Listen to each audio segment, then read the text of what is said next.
You've probably heard it 100 times. You have to spend money to make money.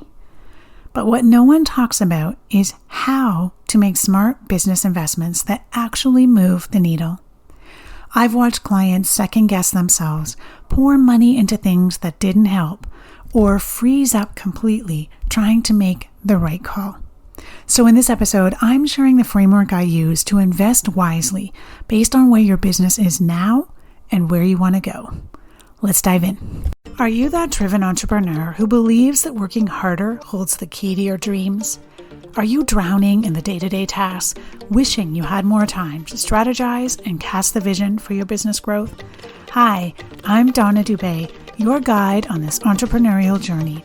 I've walked in your worn-out shoes, burning the midnight oil, convinced that sheer hard work was the secret to success. Just one more email, one more task, until I found myself on a one-way track to burnout. But here's the twist in the tale. I discovered that success isn't just about working harder, it's about working smarter. It's about being intentional with our time. It's about steering our ship with focus, because no team, system, or automation can outperform a lack of direction. In this podcast, I am sharing with you all the strategies for business growth that it took me years to learn. If you're ready to step out of the daily overwhelm so you can amplify your profits, then I'm ready to teach you. I believe the only limit to your business growth is the one you set for yourself. Go grab a notebook, warm up that cup of tea, and let's do this. Hello. Welcome to the CEO Amplify podcast. So glad you're here. You know that moment where you're staring at a sales page for like a third time that week? You're reading every word, you're watching the testimonial videos, you're comparing payment plans again, and you still can't decide if it's the right investment. Maybe it's a coaching program, maybe it's a tool that promises to automate your life, maybe it's a limited time only offer that's about to disappear and you can feel the FOMO building in your chest. I've been there. And lately I've watched more than a few clients sit in that exact same place, hovering over the checkout button asking, is this the thing that's going to help me grow?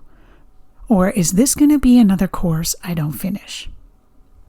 And it's hard, especially because everyone's telling you that smart entrepreneurs invest in themselves. And the line between investment and impulsive spending starts to get real blurry. So I want to have this real conversation with you. Where should you actually be spending money in your business? And how do you know what's worth it? Because it's not as simple as buy the course or hire the coach. There are seasons to this. And what's smart at one stage of business can be totally wrong for another. Here's how I like to think about it and how I walk my clients through making aligned, strategic investment decisions. First, let's talk about the early stage, when you're bringing in somewhere between $0 and $5,000 a month in revenue. This is a little bit of the Wild West season, right? You're trying all the things. You might have an offer or you're experimenting with an offer. There's probably a lot of Googling going on. Maybe you've bought a few courses already that are now collecting dust in your digital folder labeled someday. But here's the thing about this stage. You don't need more information. You do need clarity. At this stage, you don't know what you don't know. And trying to piece it all together from freebies and templates is exhausting. The best money I ever spent in this season wasn't on a big course or a year-long program. It was on a one-off strategy call with someone who could look at my business and say, here's what matters right now. Focus here and forget the rest. So if you're in this stage, investing in conversations, one-on-one intensives, personalized feedback, someone who can shortcut your learning curve and keep you out of the weeds. So what I wouldn't recommend for this stage of business is those big do-it-yourself courses that require you to figure out the strategy and execute it all yourself. Not because these are bad, but because at this point in your journey, you're still figuring out the basics and you need to move quickly. You need someone to poke holes in your offer, show you where your messaging is fuzzy, and help you get momentum. All right, now once you're consistently bringing in between 5K and 10K a month, things start to shift. And this is what's commonly referred to as the growth stage, and it comes with some new kinds of problems, right? You're now feeling stretched thin. You've proven that your offer works. Maybe you're booked out, but your systems are a mess and your calendar is a war zone. This is where you stop asking, what do I need to learn? And start asking, what do I need to let go of? At this stage, I usually see two priorities: visibility and structure.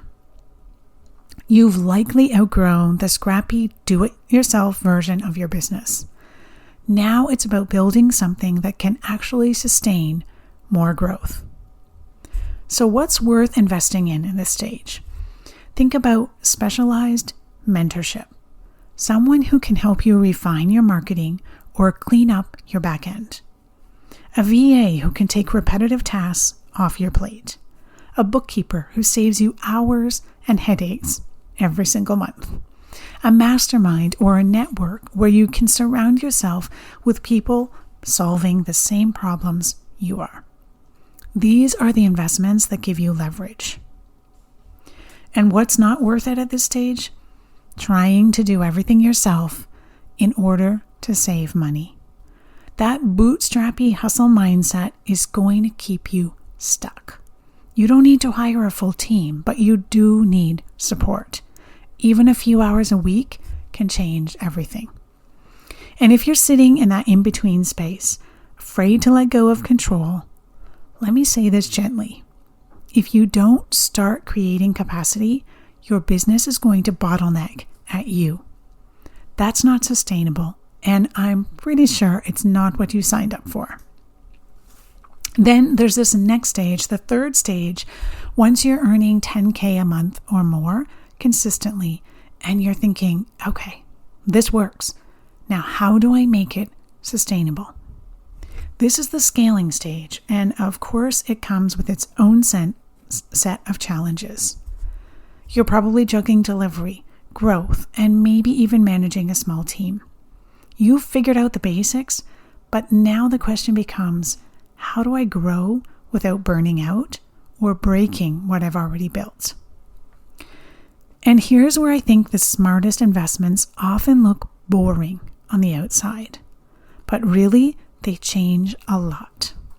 So private coaching that gives you direct access to strategy, systems that create breathing room, project management support that removes you from being the only one who knows what's going on, hiring a higher level team member like a director of ops who can take ownership, not just tasks.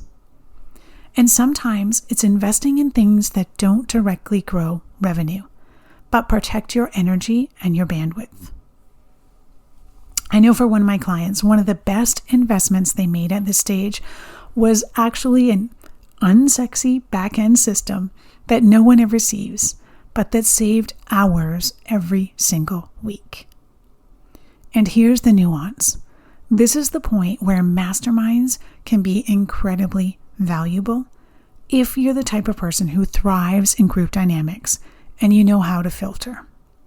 Because at this level, the best return on investment doesn't always come from learning more.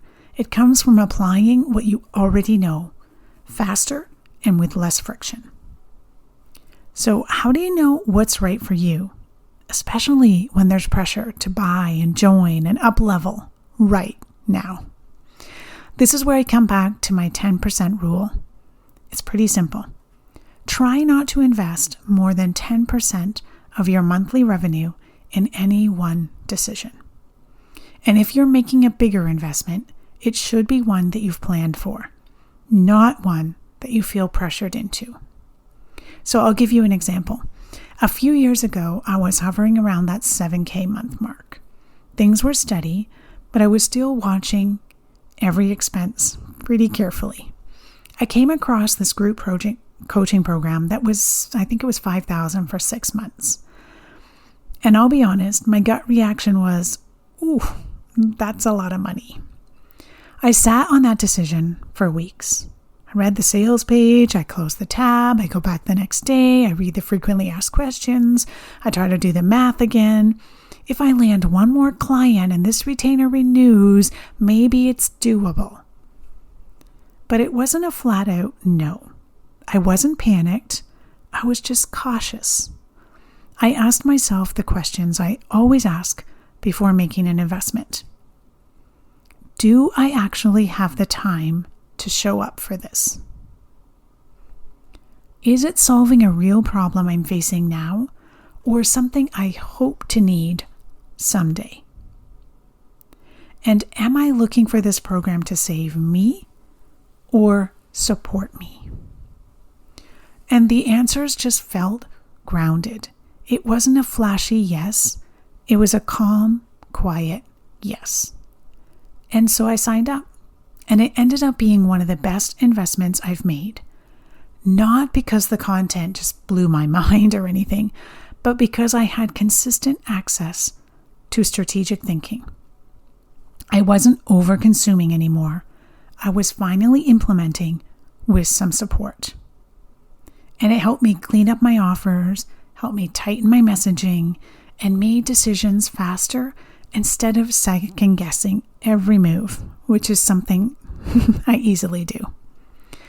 Now, I'll be clear. The results, they didn't happen overnight. But the clarity and the confidence I got, that rippled out for months after the program ended. And I think that's a good gut check for any investment. Will this be valuable 6 months from now, even if I don't double my income by next Tuesday? Because I've also made investments that didn't work out, right? And in every case, I can look back now and I can see that I was chasing a quick fix, or I was ignoring that tiny voice that was telling me, I don't think this is for you. Which is exactly why I love the 10% rule. It doesn't just keep your budget in check, it gives you space to check in with yourself. Look, growing a business requires investment. We know that.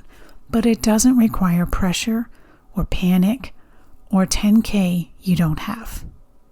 You're not behind, and you're not missing some magic strategy. You just need to be honest about what your business really needs and what you're ready for. Because the smartest business investments, they don't feel like quick fixes. They feel like alignment. You'll feel a sense of calm, even if it stretches you a bit. And when something feels rushed, confusing, or like it's solving someone else's problem, it's okay to step back. You don't have to say yes right now. You don't have to buy your way into the next level. You just have to make decisions that support you, where you are, and where you're going. So if you're in the middle of an investment decision, or if you've been second guessing something you bought and haven't touched yet, I hope this gives you some clarity. You're not behind, and you're certainly not doing it wrong. You're just learning how to spend your resources like a CEO, not a panicked buyer. Smart business investments aren't about hype. They're about building a business that actually supports your life. And that starts with choosing what truly moves your business forward, not someone else's. All right, I'll talk to you next week. Thank you for joining me on this episode of CEO Amplify. I appreciate you being part of our thriving community of ambitious business owners. If you enjoyed today's episode, I kindly ask you to share this podcast with a friend and take a hot minute to rate and leave a review. It would mean the world to me. Your feedback helps me reach more people and continue providing valuable content. Thanks so much for your support. Keep shining, and we'll catch you on the next episode.